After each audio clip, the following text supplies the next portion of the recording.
Welcome back to the Alcohol Free Revolution podcast. My name is James Lloyd. My name is Steve Smith. And we're both alcohol-free performance coaches. So we went alcohol-free 4 years ago and life has been pretty fantastic since. We're regular guys. I'm 50, Steve's 52.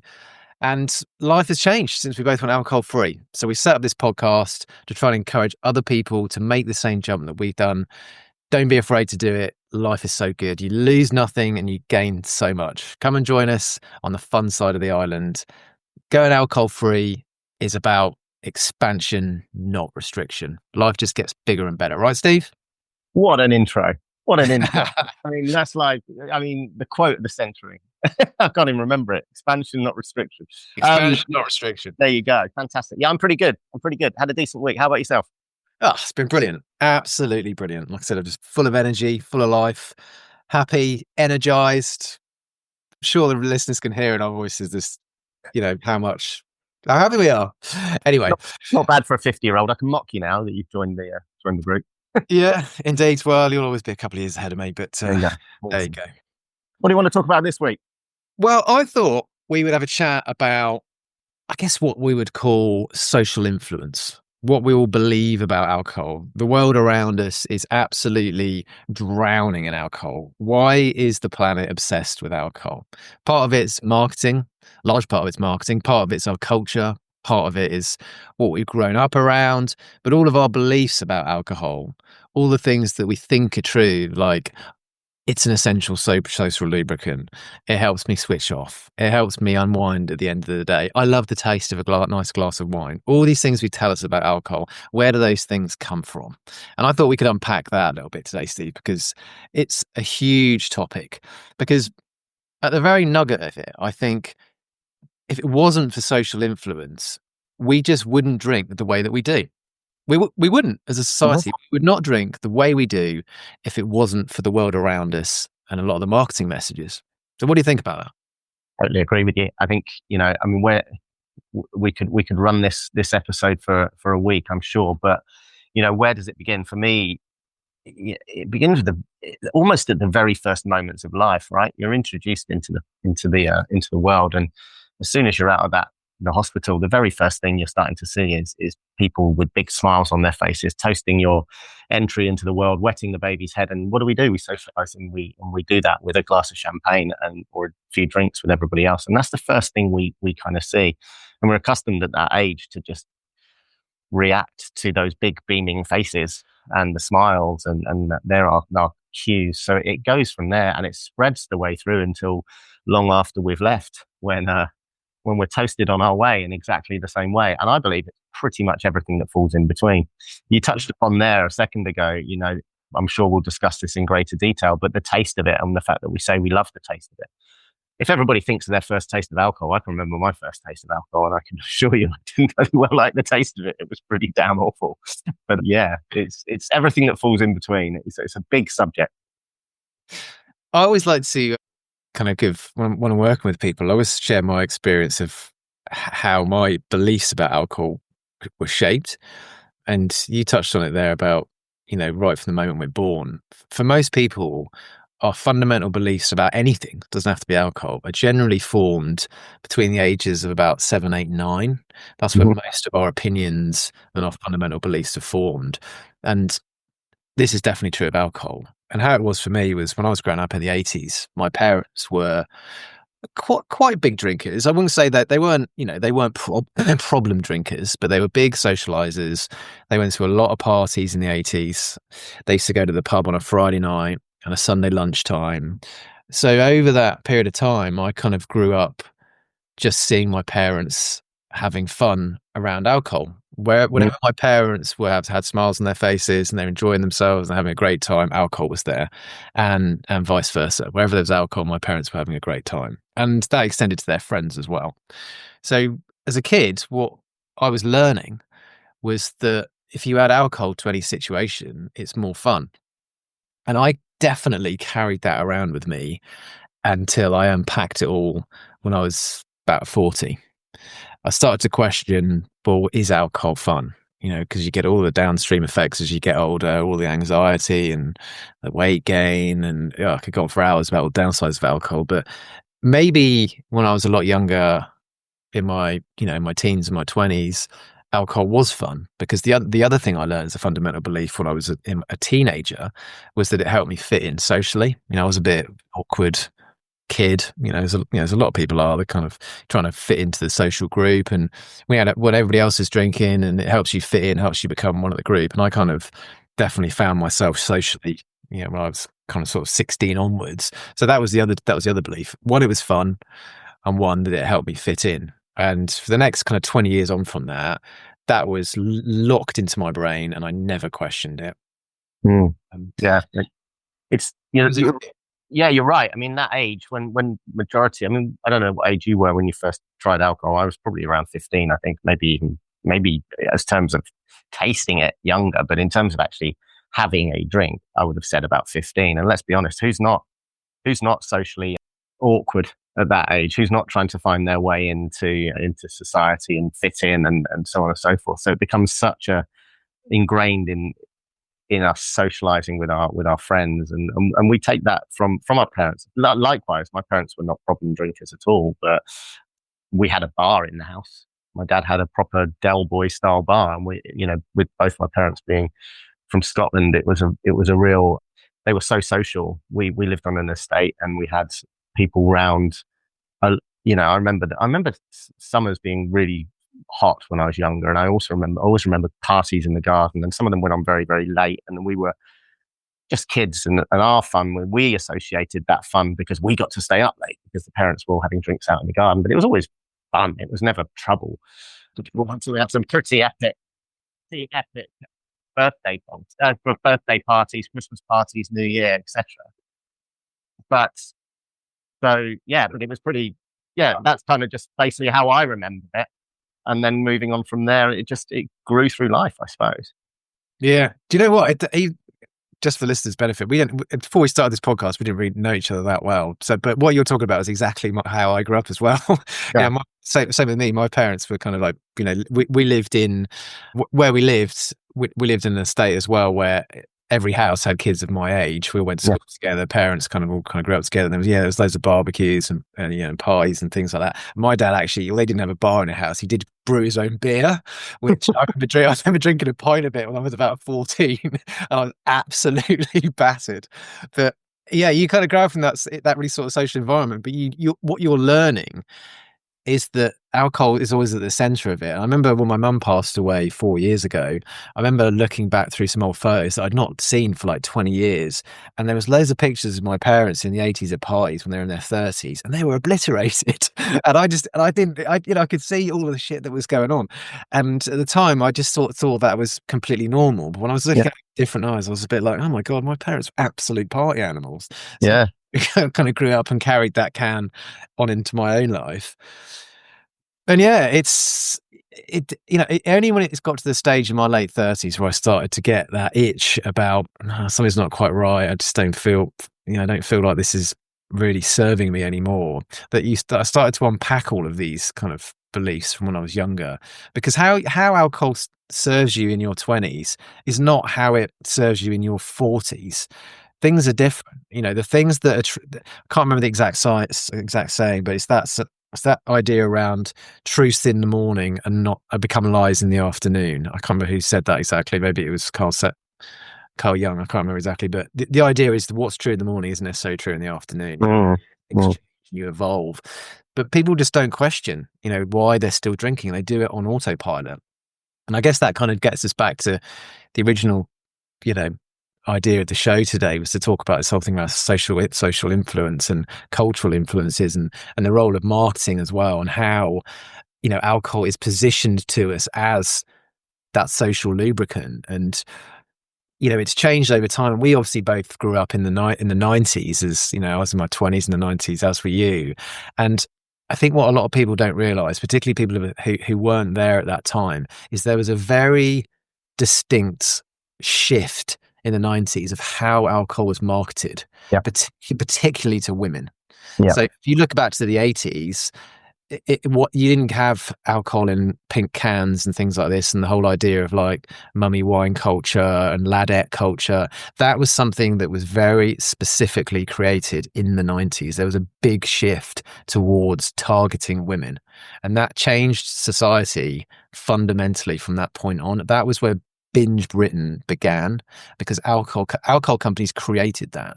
The Yeah. idea, the Alco Pops came into being, for example, and WKD and Hooch and all these kind of horrendous looking, popcorn, not popcorn, bubblegum alcohol pop. You know where I'm going with this, but that was all something that was very much manufactured by the alcohol industry, and it's created absolute carnage in this country.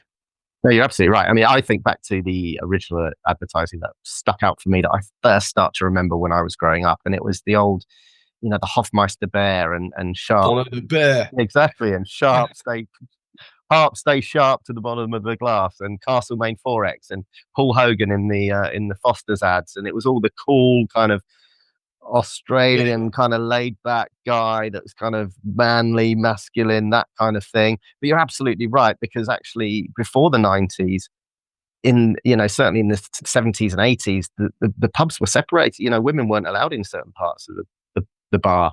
And then all of a sudden, right? I don't remember that. Well, I may be wrong. No kids were allowed. That's as I've heard. But yeah, there was maybe not allowed, but it was definitely more it was a man's place to go, wasn't it? The pub. Yeah. It was like a lounge bar. It was where the guys went. Yeah, in those days, and it was very much separated. And then I guess when the whole kind of rave scene came around in the late 80s, 90s, and I guess the marketing kind of saw everybody out enjoying themselves and thought there's a market here, and we can market in that, like you said, the alcopop, the easy to drink, target that. But what have they done? They've followed that age demographic all the way through, because the people drinking, and primarily in the 90s, the women drinking the kind of those types of drinks, are now being targeted later in life, when maybe the stress of family life or perimenopause and everything else is coming into play. And later in life, that now being targeted, like you said, by slim cans of rosé wine that just neatly slip into your handbag on the way home from a busy day in London at a meeting, and conveniently drunk on the train on the way home. Or, like you said, the mummy wine culture. Or something else that really jumps out for me as well is you walk in, it's almost physically impossible to buy a birthday card or a celebration card for anyone in this country without it celebrating alcohol on the front of it. Yeah. I know what you mean. It's those messages that are just very, very subtly all around us. I was in a restaurant, well, it was a pub. It was a nice pub restaurant with my dad on a Sunday, having Sunday lunch. And I just saw over his shoulder, there was like a little white chalkboard. It just said, "Home is where the wine is." And it's all perfectly, innocent, but it's just those kind of messages of just, it's just everywhere.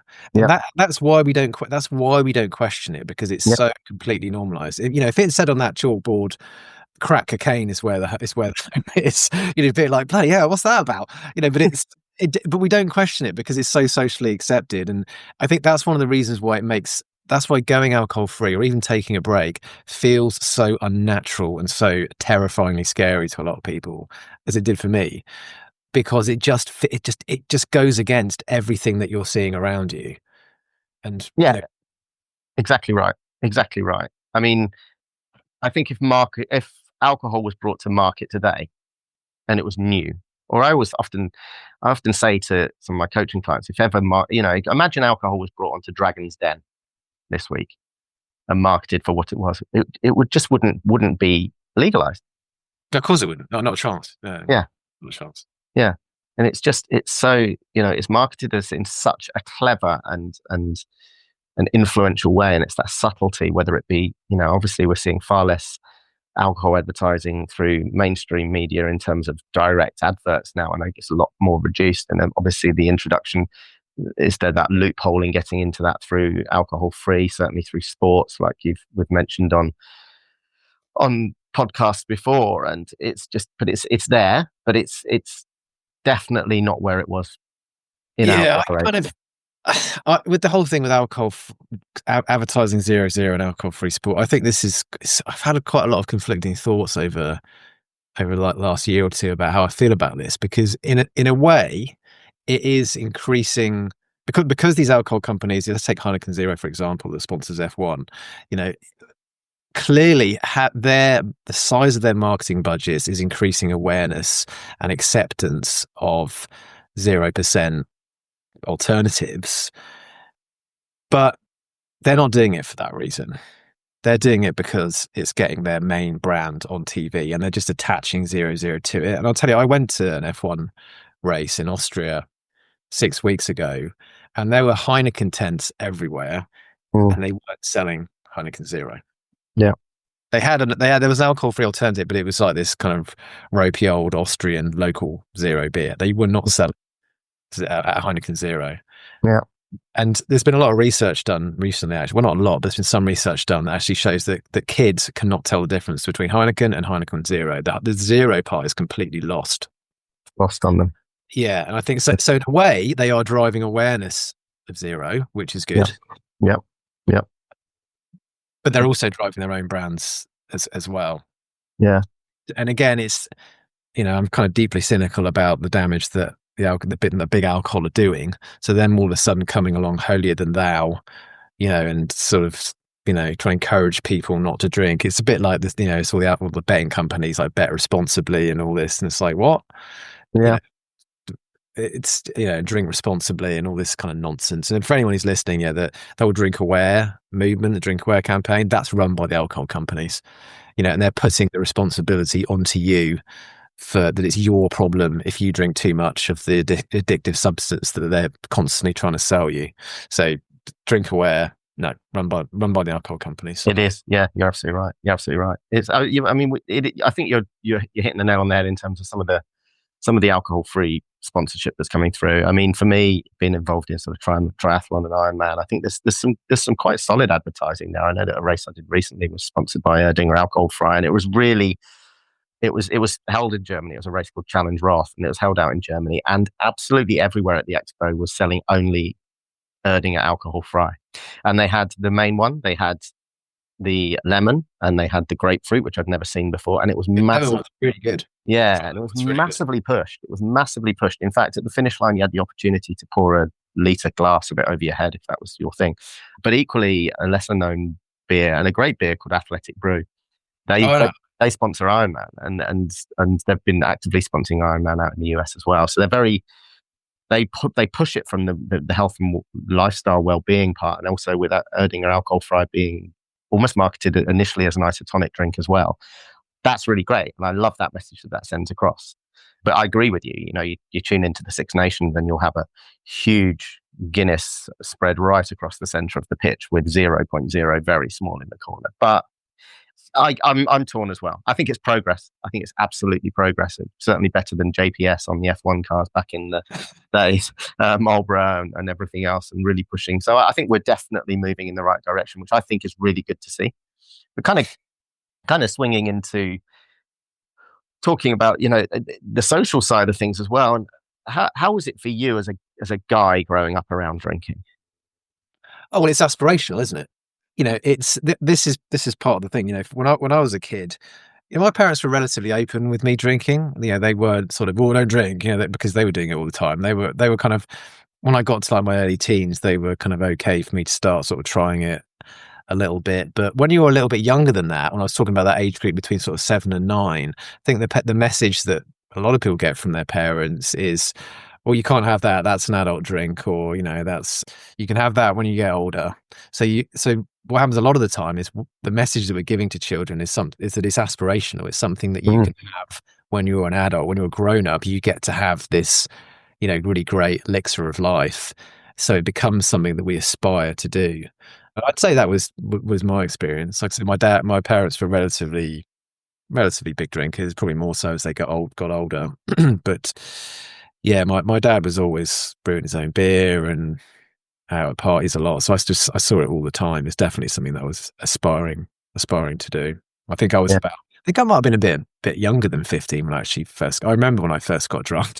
It was I grew up in a place called Verwood, which is in the south, just outside Bournemouth, and there was a carnival there every May. But there was a fun fair and all that kind of thing. The whole town used to come out for Verwood Carnival, and I remember my dad's best friend had a barbecue, and everybody went. And I remember, I don't know how I got hold of some beer, but I think I was allowed to have a couple of beers.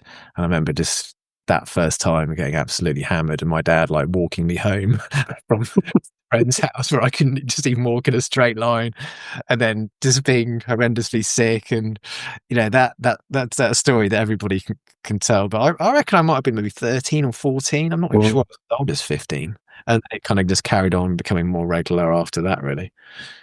Yeah, But we it were was doing always our at my early drinking was always at my parents' friends' events. It was always at a barbecue with my parents' friends. They just let me go off and do my own thing. It yeah. definitely them. So sorry, you gonna say? No, go on, go on. That's it. Okay. Well, Thanks, so, bye. yeah, it's interesting. I'm thinking back. Yeah, you're jogging memories with me, and that's kind of why I was like trying to say that. I remember now. We used to go to the same place in Mallorca every year in the north, Puerto Poyensa. Anyway, Yeah, a year for after 3 years. that was my intro into bartending, and I'll come to that in a minute, because bartending and hospitality was a huge part of my life for so long. But I remember now, as a child, we were initially given grenadine and lemonade, and I thought grenadine at that time was a grown-up drink, but obviously it was a syrup. But at that point, it was almost given to me as a kind of, this is your first introduction to something that's not Coca-Cola or fizzy drink or Tango or whatever it happens to be. But then after that, I'm now remembering at about the age of 15, my parents giving me Advocaat and lemonade as a Snowball. snowball, and it tasted like a little milkshake. And I actually, I'm sure probably if I cracked one, it would bring back many memories. But I do remember it tasting a bit like a milkshake. And then I remember that was kind of, oh, so that's what it tastes like. But again, going to the first real taste and the first drinking of and getting drunk, yeah, I remember how awful it tasted, and how. But then you just go back to, well, something's got to be good with this, right? Because look at all these grown-ups enjoying it. Yeah. Look at all these grown-ups with smiles on their face. So you press on. But the bar scene. So I just remember bartenders in Mallorca. We underage, but we went to this really cool little bar, and there was two Spanish bartenders there, Rafa and Miguel, and they used to be just the coolest guys on the planet, right? They would throw some bottles down from one end of the bar to each other and catch and do all that kind of stuff. So I was transfixed with that, and that's how I got into the whole bar scene and worked in the West End of London, flaring and chucking bottles around for a living and doing all that sort of stuff. But it was so encouraged at work, and that was probably the biggest impact on my drinking career, as I call it, was during my 20s.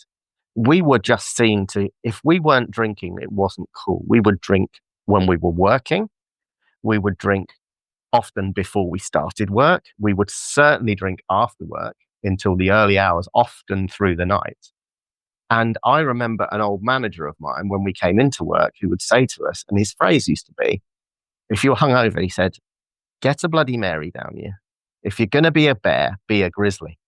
And it would encourage you to be battling through. And to be fair, we did. We battled through, and we never turned up for work late. We never turned up well, actually we did, but we never turned up. We never didn't show up for work. But it was encouraged, and it was a badge of honor to be drinking as much as we could, as hard as we could. And it was seen as a complete and utter badge of honor. And I think that was probably one of the biggest influences on me. And that's how it was socially pushed to me at that stage was huge. Absolutely huge. Mm. Yeah, it's funny how like your child, how you grow up shapes where you get to in older life, really, doesn't it? And unless you actually make a conscious decision to change your thought process, then you just kind of carry on, on that trajectory. And I guess that's part of what coaching is, really, isn't it? It's asking people, is it really like that? Is what you think's happening really happening, and getting them, it's not trying to convince people to do something they don't want to do. It's just asking them questions that make them think a bit more deeply about their pre-existing beliefs and whether or not they're true anymore. And I think I think probably the two big ones that come up the most. One is around socializing. Do you need alcohol to socialize? And the second one is around stress and relaxation. Do you need alcohol to switch off at the end of the day? And is it helping you relax? Because the science says it very clearly isn't. Because it increases cortisol, it breaks your sleep, and increases anxiety, all these things. But we believe, just relax at the end of the day, and I need alcohol to do that, and it's just not true. It's not true, but we believe it to be true. And same with the socializing piece. How many times have you heard people say, "I'm just more fun when I've had a few drinks"? You're not. You're just louder and more obnoxious. We all are. Yeah. We all are. I think you mentioned it on an episode a little while ago. Where you were going back. You were writing emails to after a night out and sending them, and then in the morning reading them, going, "Oh my God, what on earth did I say that for?" And it's the same one. You don't have really a kind of balanced view of yourself when in the moment.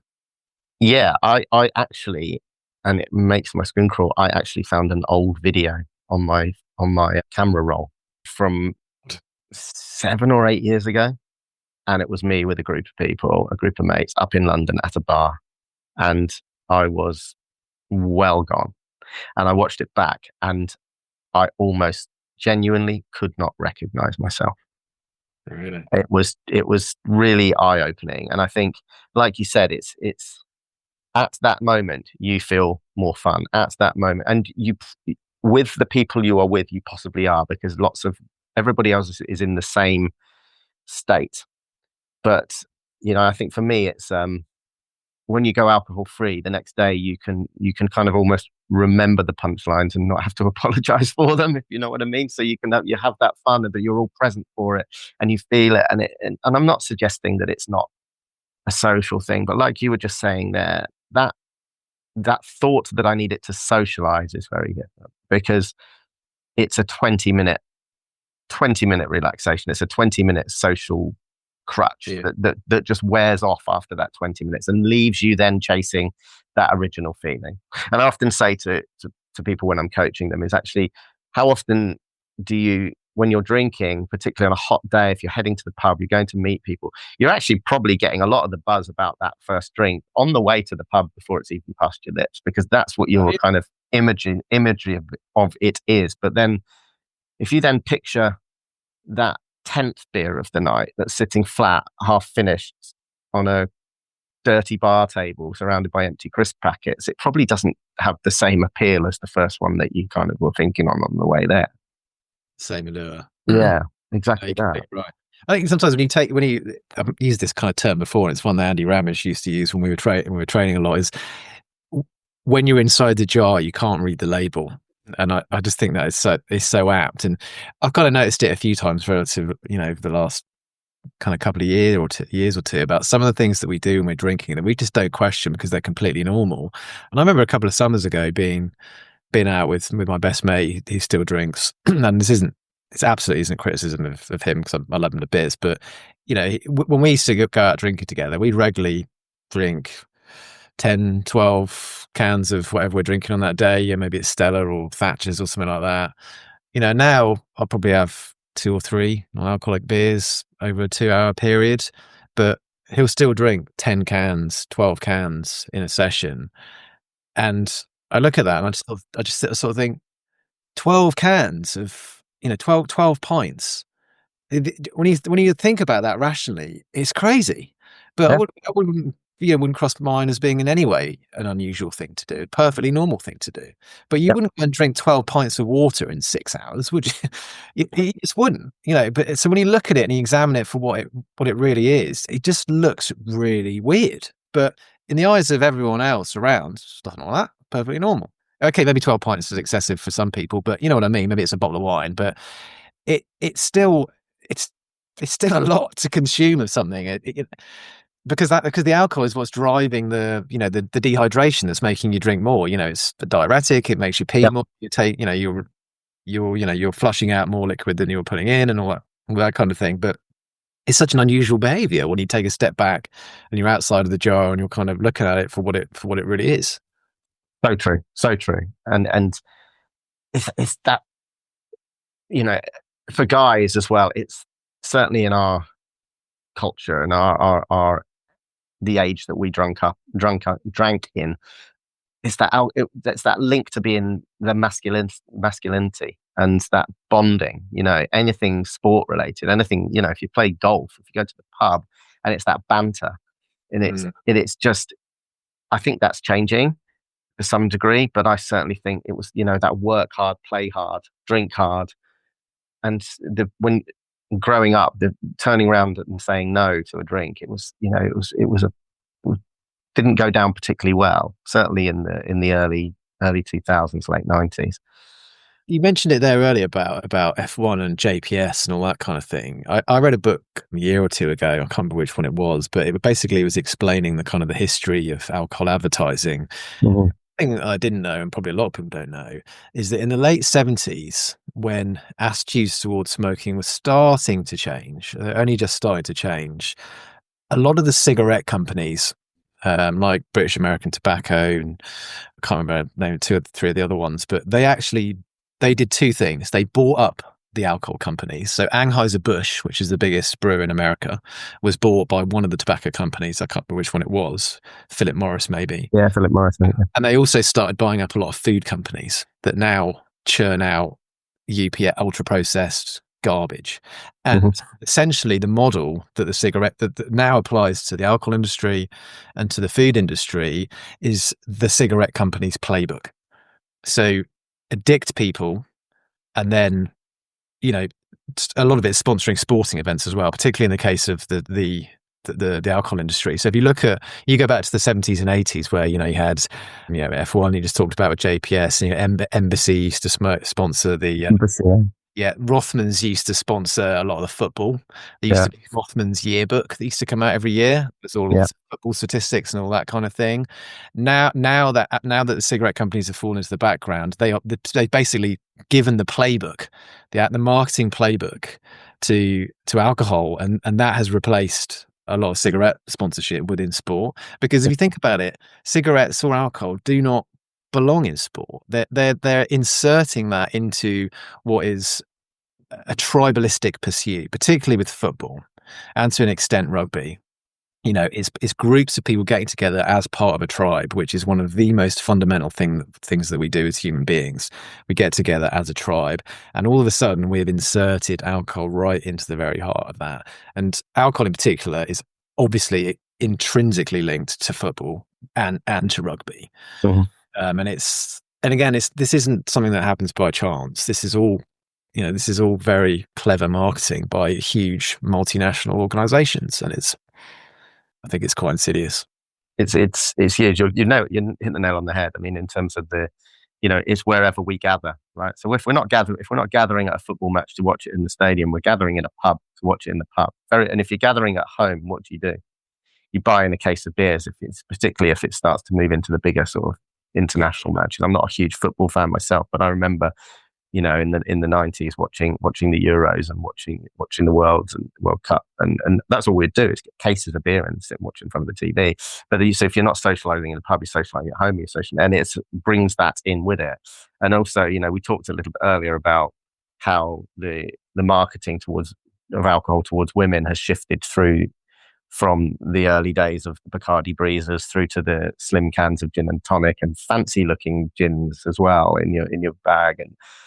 But also it's the same for guys, right? We moved through that period of time. We started off drinking pretty awful kind of cans of whatever it happened to be. I won't brand name on here, but some pretty weak, horrible lagers moved through. But, by the time you go into your 30s and 40s, what's cool, right? It's the old fashions. It's the classy looking bourbons and the whiskeys and the stronger spirits, because they emanate that vision or that image that we see of being cool and being sophisticated, and James Bond and his martini, and coming from a cocktail background, that's hugely marketed, because those 40 plus somethings, we're slowly stirring them old fashions over the bar, and quality drinks that take 10 minutes to slowly stir and make and blend together. Whereas in my bartending days in the 90s, it was about getting people as drunk as you possibly could, as quick as you possibly could.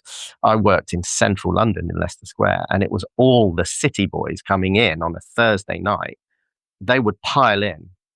They would have their black Amex card. They would put it behind the bar, and they would order 40 Long Island iced teas. And they would then literally, as they were drinking them, order another 40 more. And we were pushed to sell. We worked on commission. We were put, Eat. no, as a team, a team.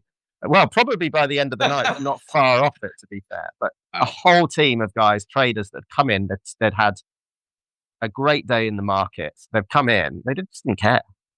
I had one guy once in a bar I used to work in Covent Garden, and he had made a stack of money that day. He walked in. We used to have we had the biggest collection of tequila outside of Mexico in this bar.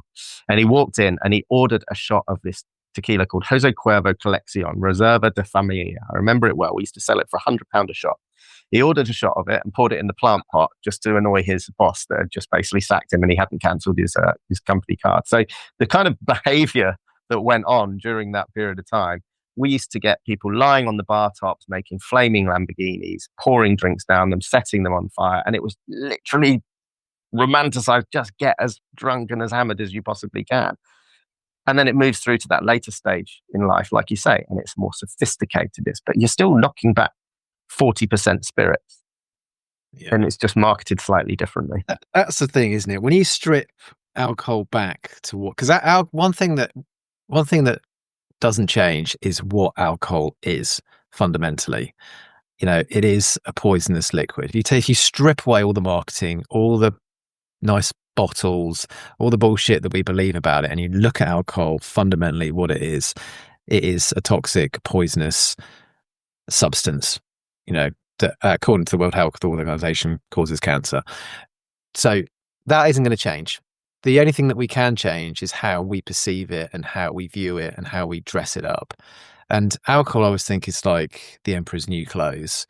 We can project all of this pageantry and all of these beautiful bottles and all of this beliefs onto it, but you can't change what it fundamentally is. Yeah. Something I really remember, sorry to interject there, but something I really remember from reading Alcohol Lied to Me by Craig Beck is actually when you go into a hospital's operating theatre, before you go under the knife, what do they clean every single utensil and surface down with? 100% pure alcohol. What did we rub all over our hands during COVID to kill everything in its tracks? 100% pure alcohol. So, of course, you're not drinking 100% pure alcohol. And if you did, you would be dead pretty quickly. But equally, over time, diluting that down and adding in whatever else you want to do, what makes us think that our internal organs are somehow immune to what it can potentially do? It's eye-opening once you, like you said, the emperor's not wearing any clothes, and suddenly you realize that. Well, one of the things that people are starting to realize now, and you hit the nail on the head there, is the reason why we have those antibacterial cleaning agents is to kill bacteria. And our attitudes in the last 10 years to bacteria has changed enormously. The research now on the gut microbiome is accelerating at a huge rate, and that is good bacteria. And you're completely right. We are pouring an antibacterial agent into ourselves, and we're wondering why we have all of these metabolic disorders, because we are we're destroying our gut flora. We're destroying our gut microbiota with alcohol. And this is new science. This is only coming around in the last 10 years, and it is evolving very, very quickly. So old attitudes to, everything's fine in moderation and all this kind of thing, and everyone's doing it, so it can't be doing me any harm. Well, start looking at the more recent research, and you'll find out that actually we're learning things about alcohol that we did know 30 years ago, but it's been suppressed from us, and it's not something that's widely accepted. Yeah. The facts about alcohol, you can't change them. Again, I've said it before on this podcast before. I'd encourage anyone to go on the World Health Organization website, Google alcohol, and see what they say about alcohol. And the main headline that comes up is that no amount of alcohol is safe for human consumption. Yeah. You can believe us or you can believe the World Health Organization, but those are facts, and they don't change. Yeah. It takes my mind back. You're saying about the antibacterial wipes. I remember when COVID hit and when we were just starting to be let back out again, going down to visit one of the restaurants I was looking after at the time in Brighton and picking up a bottle of alcohol hand gel. And I put it on my hands. And I was like, I recognize that smell. I wouldn't have been drinking at the time, but I was like, I totally recognize that smell. And I smelt it, and it was tequila. They had basically made an alcohol gel from a tequila base, because obviously they were trying to make as much as they could at the time that they could. And basically my hands stank of tequila on the way home. And it was clearly the same thing, just in a slightly different format and used for a different reason. But yeah, it's the impact, like you say, and the gut being, it's being referred to as your second brain, really, now. Yeah. So much goes on in your gut, and so much of our mood and our feeling, our well-being, and everything is coming from our gut. And it's new research that's really eye-opening once you start to dig into it. Yeah. Well, 70% of our immune system is held within our gut. I'm not going to claim to be some gut scientist, but I've read quite a bit about it over the last couple of years. And, it's something that we need to be very careful to protect and to grow. And, and diversity in the gut is the most important thing. And you're pouring antibacterial. It's a similar to extension to what we're learning about antibiotics. Antibiotics are basically like dropping a nuclear bomb, your gut microbiome, and yet we've been dishing them out like Smarties for the last 20 years. Got a cough? I'll just try some antibiotics, see if that works. And it's leading to, it's destroying our immune system. So when you're drinking, you're more likely to get sick because you're disabling for quite a long period of time for a large part of your immune system. And again, this is all relatively new science. This wasn't known 15 years ago. Yeah, and moving kind of onwards and kind of moving to where we feel it's going now. How do you feel about in general, about the alcohol-free movement and where it's at now? Because I'm starting to see so many more. Now, obviously, being a coach, as are you, we're seeing a lot more of that, because you log on to your accounts and you're going to start seeing a lot more of this coming through. But ultimately, there's so many huge influential figures that are alcohol free, that are openly alcohol free, and are, off the top of my head, Bradley Cooper, Eminem, so many people coming through that are flying the flag for being alcohol free. What's your feelings on where it's going and where it's moving to now, with AF drink, sober influencers, and much more mindful drinking?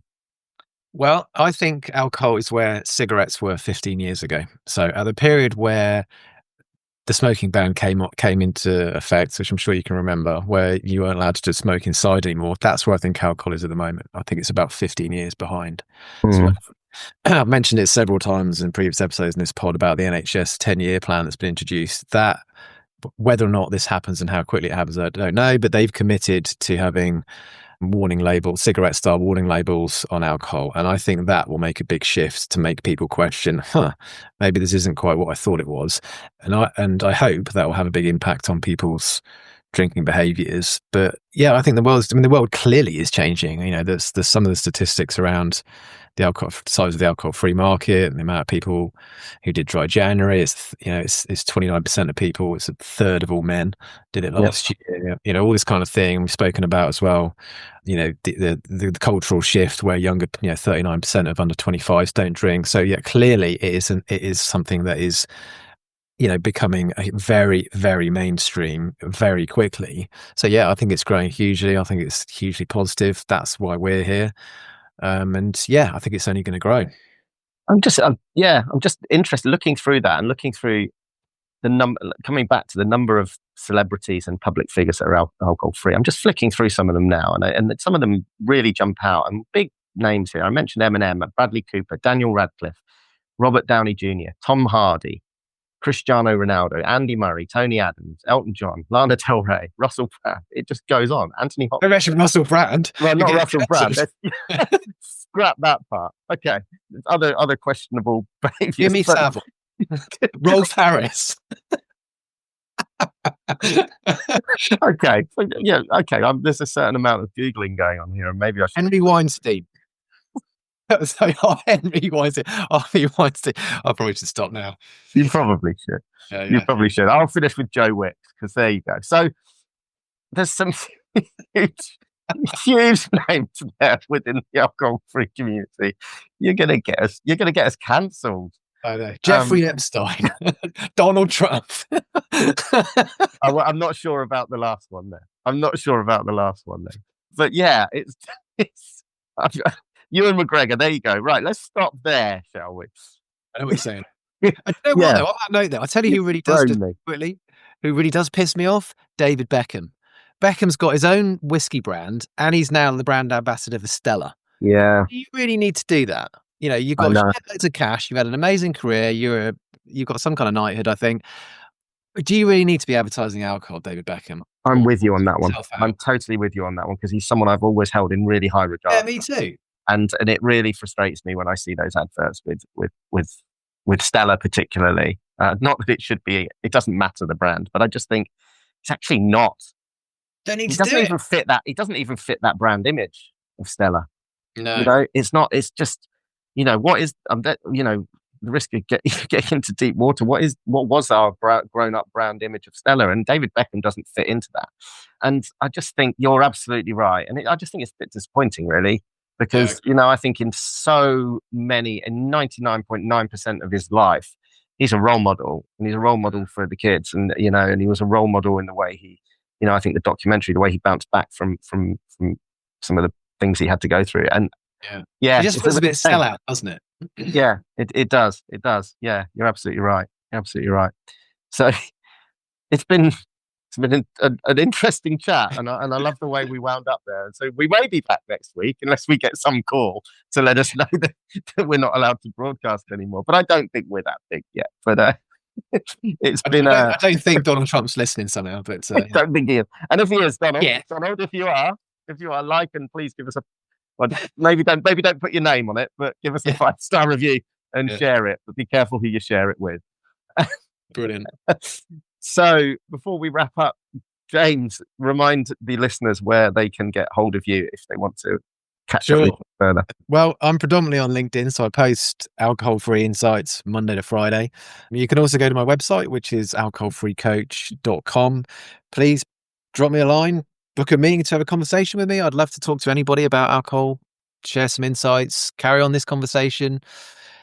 Reach out. We're super social guys. We'd love to talk to everybody. So yeah, get in touch. Tell us what you want to hear about in the show as well. What about you, Steve? Where can people find you? Okay, so yeah, predominantly I'm through Instagram, and that is sober.illiant. You can also find me by searching my name, Steve Smith, Alcohol Free Coach, but ultimately sober.illiant or www.soberilliant.com, and that's spelled SOBERILLIANT. So Brilliant. that probably brings us to the end of another informative discussion, hopefully. And if anybody is listening and they want to, or they would like to spread the word further, it would really help us if you can give us a 5-star review and share and download and follow us. It will help spread the word further and helps the podcast grow. Nothing more left for me to say other than have a fantastic week wherever you're listening from, and have a fantastic week, James. And I hope to catch up with you very soon. Cheers, Steve. See you. Thanks, everyone. Take care. Bye-bye.